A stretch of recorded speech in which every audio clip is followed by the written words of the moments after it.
In a quiet village where the sun rose gently over dusty fields, there lived a man named Moan.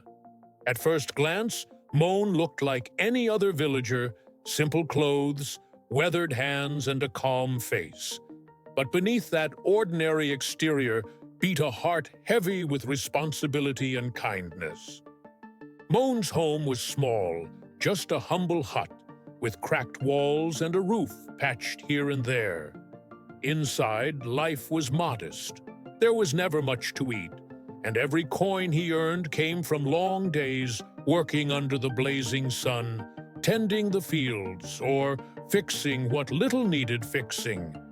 Still, no matter how tired or worn he felt, Moan carried a quiet strength, the strength to care. His neighbors often saw him pause in the middle of his work to share what little he had. If a hungry dog wandered near, Moan would break off a piece of his bread without a second thought. If a traveler arrived with empty hands and a weary heart, Moan never hesitated to invite them in, offering whatever scraps he had left. But not everyone understood this selflessness. At home, his wife Suna watched their empty pots with growing worry. "Moan," she would say softly but firmly, "we have so little for ourselves. If you keep giving away everything, what will become of us?" Her voice trembled, not with anger, but fear. Fear of hunger, of struggle, of losing what little they had. Moan would smile, gentle and unwavering. "Suna," he'd say, "a hungry stomach is the worst enemy. If we can help, why shouldn't we? God sees everything." And so, day after day, Moan lived caught between the harsh reality of scarcity and the quiet calling of his generous heart. Moan's heart was open, but the world around him was harsh, and not everyone understood the cost of his kindness. Every day Moan gave what little he had, but at home, Suna's worry grew like a storm. One afternoon, Moan returned from the fields with dusty hands and tired feet. A young boy from the village followed him, stomach rumbling and eyes hopeful. Without hesitation, Moan broke off a piece of his flatbread and handed it to the boy. The boy's face lit up, and Moan's chest swelled with quiet joy. But Suna was waiting by the doorway, her hands clenched, eyes heavy with worry. "Moan, this can't go on," she said, her voice shaking. "How can we survive if you keep giving away our food? Tomorrow, what will we eat? What about our children?" Her words were not blame, but fear, the fear of empty bellies and endless struggle. She watched as the last crumbs left their home, and her heart ached. "You have to think about us, about our future." Moan looked at her gently, his eyes full of calm conviction. "Suna, I know it's hard, but kindness isn't a weakness, it's our strength. When we help others, we plant seeds of hope. God will provide when the time is right." Suna sighed, her worry not easily soothed. She loved Moan's heart, but feared the harshness of their reality. It was a difficult choice, to keep faith in something unseen or surrender to the fear of today.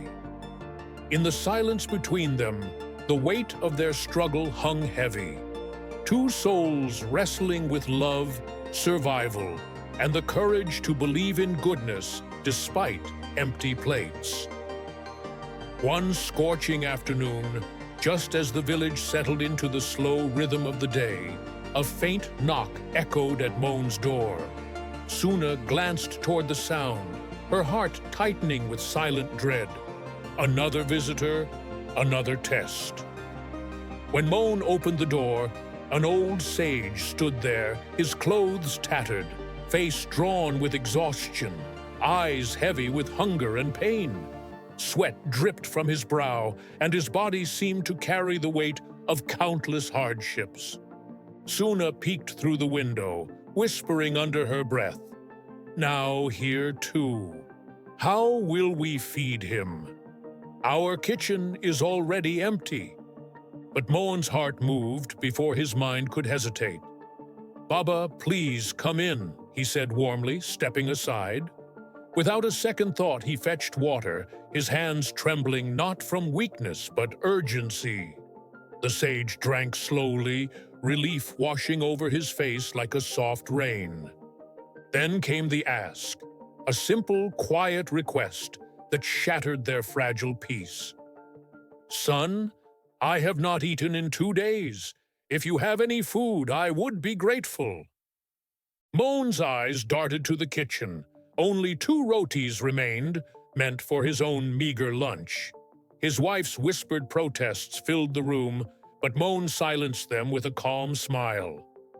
"A hungry stomach cannot wait sooner. If not us, then who?" With steady hands, Moan picked up the rotis and offered them to the sage. "Please, Baba, this is all we have, but you must eat." The sage accepted the humble gift without a word, eating slowly, with a gratitude that spoke louder than any praise. Suna's fear gave way to awe, and Moan stood quietly, knowing this moment would change everything. After the sage finished eating, a peaceful silence filled the small home. Moan watched quietly as the old man rested, his face softening with calm and gratitude. Then, without warning, the sage reached into his worn bag and pulled out something that caught the dim light. A shining golden bowl. Moan blinked in disbelief. "Baba, please, I can't accept this. This belongs to you," he said, his voice trembling with surprise. The sage smiled gently, eyes full of quiet wisdom. "Son, I have carried this gift from a king, but I have no use for it. I have been searching for someone worthy to pass it on to. Today, I have found that person in you." He paused, letting the words settle like a soft breeze. "This bowl is more than gold. It is a symbol, a reminder that true wealth lies not in riches, but in a pure heart and selfless deeds. Karma is the truest dharma. You helped without expecting anything in return, and that kindness has brought you this blessing." Moan held the bowl carefully, tears gathering in his eyes. It wasn't just the weight of gold, it was the weight of meaning, of a life lived with compassion, finally recognized. "I will never forget this, Baba," Moan whispered, his voice full of promise. "No matter what happens, I will always help those in need." The sage nodded, his smile warm and knowing. "Goodness always finds its way back. Keep doing what you do. The reward is not in this bowl, but in the kindness you carry." With that, the sage stood and walked away, leaving Moan standing at the door, heart full, spirit renewed, ready to live a life guided by love and faith. From that day forward, Moan's life changed in ways no one could have predicted. The golden bowl wasn't just a treasure, it was a symbol that rippled through the village, a quiet reminder that kindness holds power beyond measure. People began to see Moan not just as a humble farmer, but as a living example of selfless goodness. His generosity inspired others to open their hearts, to share what little they had, even when times were tough. Slowly, the village grew closer, bound by the invisible thread of kindness. Moan's story spread beyond the dusty roads and small homes, reaching ears far away, reminding everyone that true wealth isn't counted in coins or possessions, but in the goodness we show to others. Karma, the sage said, never forgets. Every act of kindness, no matter how small, comes back to us, sometimes when we least expect it. And that is the greatest lesson of all. In a world often clouded by greed and fear, Moan's story shines like a beacon. It tells us that no matter how empty our own plates might feel, generosity is never wasted. When we help others without expecting anything in return, we plant seeds of hope, compassion, and faith that will grow in ways we cannot see. So, friends, let this story touch your heart and inspire you. When you see someone in need, don't turn away. Give what you can, even if it's just a smile, a kind word, or a helping hand, because goodness always finds its way back. If this story moved you, share it.